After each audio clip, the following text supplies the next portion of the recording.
Hello दोस्तों, आपका इस वीडियो में स्वागत है। आज हम आपकी कक्षा 11वीं का अध्याय 1 पढ़ेंगे जिसका नाम है समुच्चय भाग 2। आज हम इस वीडियो में पढ़ेंगे कि सारणीबद्ध विधि को समुच्चय निर्माण रूप में कैसे लिखते हैं और समुच्चय निर्माण रूप को सारणीबद्ध विधि में कैसे लिखते हैं। समुच्चय के प्रकार, रिक्त समुच्चय जिसको हम शून्य समुच्चय के नाम से भी जानते हैं। आइए शुरुआत करते हैं सारणीबद्ध विधि को कैसे लिखते हैं। पहला प्रश्न, यहाँ पर P एक समुच्चय को दर्शा रहा है जिसमें कह रहा है y एक पूर्णांक है और जो कि -4 से बड़ा और 6 से छोटा है। तो आइए हम देखते हैं -4 से बड़े और 6 से छोटे कितने अवयव बनेंगे हमारे इस समुच्चय के। समुच्चय के अवयव होंगे -3, -2, -1, 0, 1, 2, 3, 4 और 5। ये हमारे समुच्चय के अवयव हो गए। आपको याद होगा जब हम सारणीबद्ध विधि को करते हैं तो हम सबसे पहले सारे अवयव को सूचीबद्ध करते हैं। आइए देखते हैं सारणीबद्ध विधि में जब हम लिखेंगे तो कैसे लिखेंगे। सबसे पहले हमारा समुच्चय P बराबर, सबसे पहले हम लिखेंगे सारे अवयव को सूचीबद्ध कर लिया, फिर उसके बाद अर्ध विराम द्वारा दर्शाएंगे, फिर उसके बाद मझले कोष्ठक के भीतर डाल देंगे। तो हमारा P समुच्चय क्या हो गया, -3, -2, -1, 0, 1, 2, 3, 4, 5। ठीक है दोस्तों, आइए देखते हैं दूसरा प्रश्न। Q बराबर y, जहाँ पे y एक प्राकृतिक संख्या है जो कि 8 से कम है। इस समुच्चय के अवयव क्या हो गए, 1, 2, 3, 4, 5, 6 और 7। अब हमने जब इसे सारणीबद्ध विधि में लिखा तो हम कैसे लिखेंगे, Q बराबर 1, 2, 3, 4, 5, 6, 7 और फिर मझले कोष्ठक के भीतर डाल देंगे। ओके दोस्तों, ये हमारी क्या तैयार होगी, सारणीबद्ध विधि। आइए देखते हैं तीसरा प्रश्न क्या कहता है। हमारे पास एक समुच्चय है जिसका नाम है R। यहाँ पे कहता है y 2 अंकों की प्राकृतिक संख्या है जिसके अंकों का योग 9 है। y जो है यहाँ पे दिखा रहा है कि वो 2 अंकों का प्राकृतिक संख्या है। अगर योग करेंगे उन 2 अंकों का तो हमें क्या मिलेगा, 9 मिलेगा। तो ऐसे कितने अंक हो गए प्राकृतिक संख्या के हमारे, आइए देखते हैं। 18, 27, 36, 45, 54, 63, 72, 81 और 90। तो हम इसे सारणीबद्ध रूप में कैसे लिखेंगे।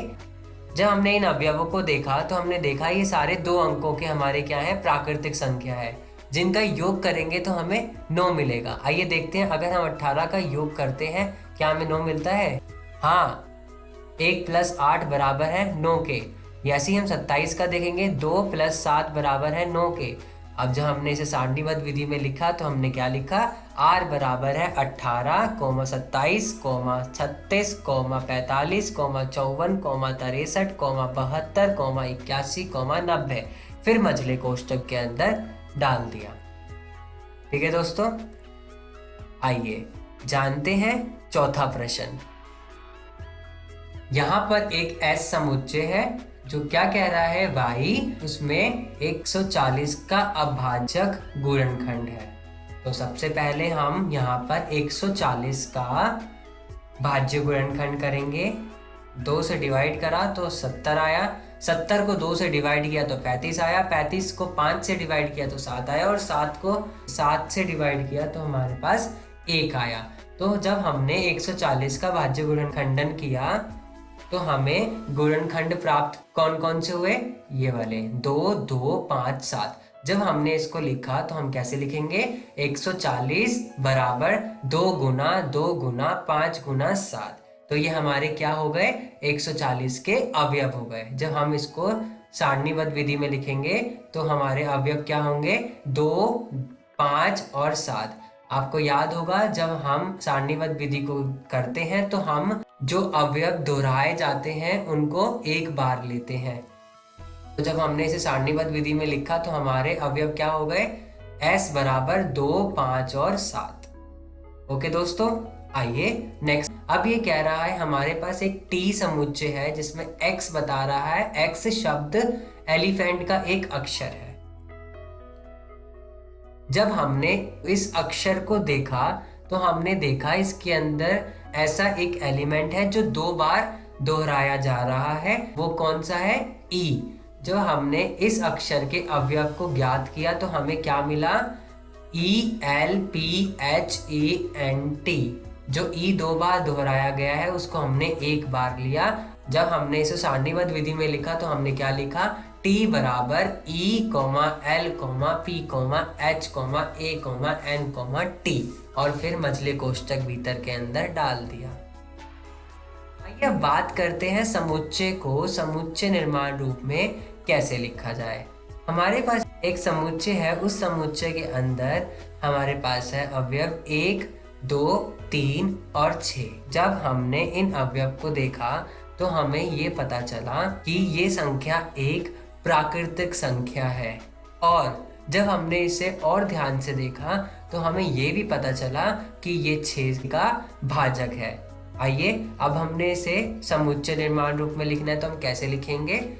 x एक प्राकृतिक संख्या का वर्ग है जिसका भाजक 6 है। ओके दोस्तों, यहाँ पे जो ये दो डॉट्स हैं क्या दर्शा रहे हैं? कॉलन। यहाँ पे x जो दर्शा रहा है वो अवयव दर्शा रहा है, और एक प्राकृतिक संख्या का वर्ग है जिसका भाजक 6 है। ये हमें बता रहा है कि ये समुच्चय के अवयव के विशिष्ट गुणधर्म है। और आपको जैसा पता है अंत में हम मझले कोष्ठक के भीतर डाल देते हैं। आइए और उदाहरण के माध्यम से जानते हैं। हमारे पास एक समुच्चय है जिसके अंदर के अवयव है MATHEICS। दोस्तों हमें देखकर पता चल रहा है कि ये मैथमेटिक अक्षर के लेटर्स हैं, तो हम इसको कैसे लिखेंगे? x कॉलन लगाएंगे, फिर लिखेंगे x मैथमेटिक शब्द का एक अक्षर है। अगला प्रश्न, एक समुच्चय है जिसके अंदर के अवयव है 1, 3, 5, 7, 9। इसको देख के ये पता चल रहा है कि हमें कौन सी संख्या दे रहे हैं? विषम संख्या। ये हमारे क्या है? विषम प्राकृतिक संख्या है। जब हमने इनको देखा तो हमें पता चला कि ये विषम प्राकृतिक संख्या है, तो हम इसको कैसे लिखेंगे? x कॉलन x संख्या 10 से कम विषम प्राकृतिक संख्या है। ओके दोस्तों, आइए बात करते हैं रिक्त समुच्चय की, जिसको हम शून्य समुच्चय के नाम से भी जानते हैं। रिक्त समुच्चय क्या होता है? एक समुच्चय जिसमें एक भी अवयव नहीं होता है उसे हम रिक्त समुच्चय या शून्य समुच्चय कहते हैं। और हमें याद रखना है कि रिक्त समुच्चय को हम कैसे दर्शाते हैं। रिक्त समुच्चय को हम प्रदर्शित करते हैं 2 तरीके से। पहला खाली मझले कोष्ठक के द्वारा और दूसरा फाई के द्वारा। इसको हम फाई के नाम से जानते हैं। आइए उदाहरण के माध्यम से जानते हैं रिक्त समुच्चय को कैसे निकाला जाता है। माना A हमारे पास एक समुच्चय है जिसके अंदर अवयव है x, जिसके अंदर का अवयव x बता रहा है कि x 5 से छोटा है और 6 से बड़ा है। x एक प्राकृतिक संख्या है, तो हमें क्या दिखा कि x जो है 6 से बड़ा है।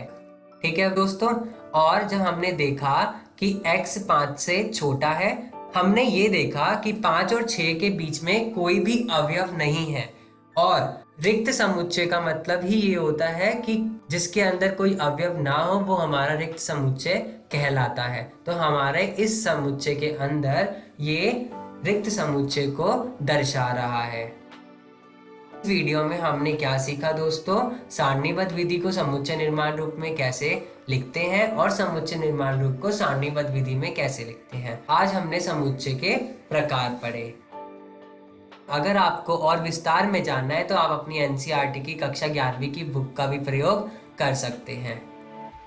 अगली वीडियो में दोस्तों हम पढ़ेंगे परिमित और अपरिमित समुच्चय क्या होता है, समान समुच्चय क्या होता है। धन्यवाद दोस्तों।